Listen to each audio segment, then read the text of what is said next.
આ તો ખેડૂતોની વાત કરવી છે। હવે સુરતના હીરા ઉદ્યોગની વાત કરવી છે। વિશ્વના 90% હીરાનું જ્યાં પોલિશિંગ થાય છે તે સુરત મંદીના માર વચ્ચે હાલ જીવી રહ્યું છે ત્યારે રત્ન કલાકારો બેરોજગાર બની ગયા છે। 50 વર્ષના ઇતિહાસની સૌથી મોટી મંદીના અલગ અલગ કારણો ઉદ્યોગકારો કહી રહ્યા છે, પરંતુ હીરા ઉદ્યોગકાર અને રાજ્યસભા સાંસદ ગોવિંદ ધોળકિયાએ જે કારણ આપ્યું તેનાથી મોટો વિવાદ ઊભો થઈ રહ્યો છે અને એવો વિવાદ થયો કે સુરતના તમામ હીરા વેપારીઓ એક સ્વરમાં ધોળકિયાના નિવેદનને વિરોધમાં લઈ રહ્યા છે। આખરે એવું તે શું બોલ્યા, જોઈએ આ રિપોર્ટમાં।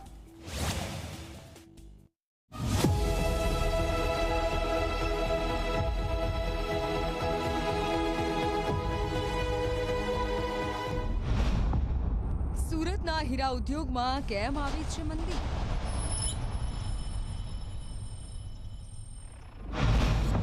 કેમ હજારો રત્ન કલાકારો મુકાયા છે સંકટમાં? શું લેબગ્રોન ડાયમંડના કારણે મંદીનો માહોલ?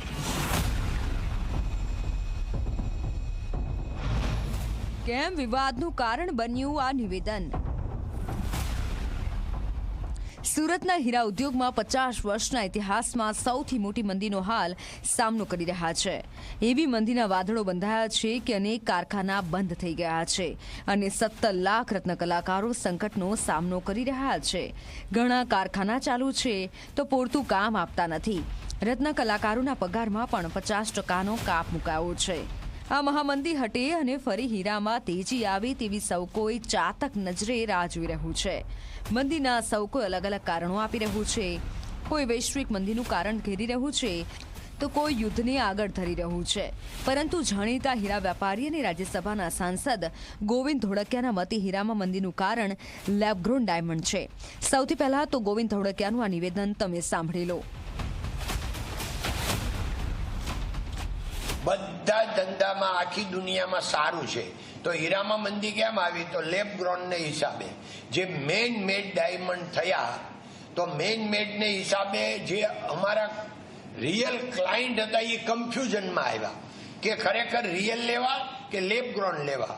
એટલે અત્યારે હવે આ 3 વર્ષ 2 વર્ષ થયા લેબગ્રોનને, હવે લોકોને દૂધનું દૂધ અને પાણીનું પાણી ખબર પડી। ધોળકિયાનું આ નિવેદન હાલ સમગ્ર રાજ્યમાં ચર્ચાનું કેન્દ્ર બન્યું છે। સુરતમાં તો જાણે હોબાળો જ મચી ગયો છે, કારણ કે સુરતમાં રિયલ ડાયમંડની સાથે લેબગ્રોન ડાયમંડનો પણ મોટા પાયે વેપાર થાય છે। સુરતના અનેક વેપારીઓએ ધોળકિયાના નિવેદનને વખોડ્યું છે। ગ્રીન લેબ ડાયમંડના સંચાલક મુકેશ પટેલે દાવો કર્યો કે લેબગ્રોન ડાયમંડ ઇન્ડસ્ટ્રી દેશમાં ઉભરી રહ્યું છે।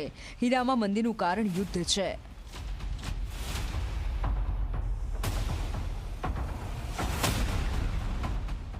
એટલે આવી રીતના બોલીને ઇન્ડસ્ટ્રીઝને હલકી કરવી એમના માટે પણ એક મારા હિસાબે યોગ્ય નથી।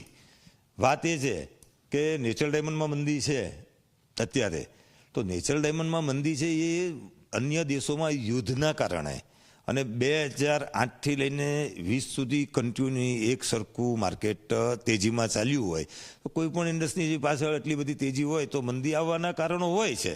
તો મંદીના હિસાબે તમે નેચરલ ડાયમંડને આ લેબગ્રોન ડાયમંડનો આક્ષેપ લગાવી દો એ સારી વાત ન કહેવાય। મુકેશ પટેલના મતે ગોવિંદ ધોળકિયાનું નિવેદન તેમનો અંગત મત છે, પરંતુ મંદીનું કારણ લેબગ્રોન ડાયમંડ નથી। ત્યાં વધુ એક હીરા ઉદ્યોગકાર ઘનશ્યામ ભંડેરીએ તો 2 સ્ટેપ આગળ વધી અને કહ્યું છે ગોવિંદ ધોળકિયાના નિવેદનથી લેબગ્રોન ડાયમંડ ઇન્ડસ્ટ્રીને નુકસાન થશે। મંદીનું કારણ લેબગ્રોન ડાયમંડ નથી। કદાચ એમને કેલ્ક્યુલેશન ખબર નહીં હોય કે ભાઈ ટનોમાં કોઈ ડાયમંડ નહીં બને। આજ સુધીની અંદર ટનોમાં નથી માઇન ડાયમંડ આવ્યો, નથી લેબ ડાયમંડ આવ્યો। આ પોતપોતાનો ધંધો બચાવવા માટે કોઈ સ્ટેટમેન્ટ આપી શકે છે। મંદીનું કારણ લેબગ્રોન ડાયમંડ નથી, મંદીનું કારણ ડાયમંડનો ટ્રસ્ટ ઉડી ગયો છે। શુક્ર વખતથી સુરતમાં જે માર્કેટિંગ ચાલી રહ્યું હતું કે ડાયમંડ ઇન્વેસ્ટમેન્ટ માટે છે, ડાયમંડમાં ઇમોશનલ છે, આ સ્ટોરી વેચાતી હતી, આ સ્ટોરીને પબ્લિકને ભરોસો ઉડી ગયો છે, એટલે પબ્લિક કોઈ ડાયમંડ લેતું નથી અને એના કારણે ડાયમંડમાં મંદી છે।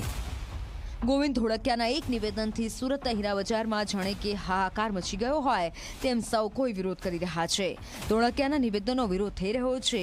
આપને જણાવી દઈએ કે રિયલ ડાયમંડ અને લેબગ્રોન ડાયમંડ વચ્ચે જમીન આસમાનનો ફરક છે।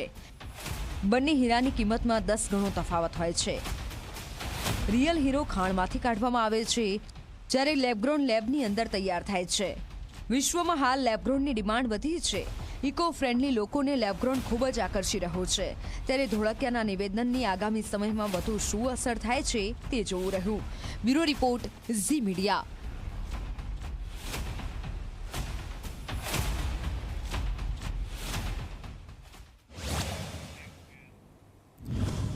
તો આખરે હીરાની મંદી કેમ છે તેને લઈને ઘણા બધા કારણો આપવામાં આવી રહ્યા છે, પરંતુ ગોવિંદ ધોળકિયા દ્વારા જે કારણ આપવામાં આવ્યું છે તેને લઈને વિવાદ સર્જાયો છે. હવે લેબગ્રોન ડાયમંડ અને જે અસલી હીરો હોય છે તેની વચ્ચે શું કંઈ ફરક હોય છે એ પણ આપને બતાવવાનો પ્રયત્ન કરીશું.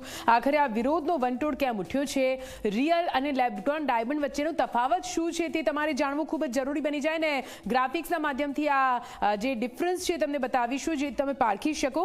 ખાણમાંથી બહાર નીકળે છે રિયલ ડાયમંડ, આપ સમજો. ખાણમાંથી તેને બહાર કાઢવામાં આવે છે. લેબગ્રોન ડાયમંડને લેબની અંદર જ બનાવવામાં આવે છે. એટલું પ્રેશર બનાવીને કાર્બનને જેવી રીતે બનાવવામાં આવે છે તેમાંથી હીરો બને છે.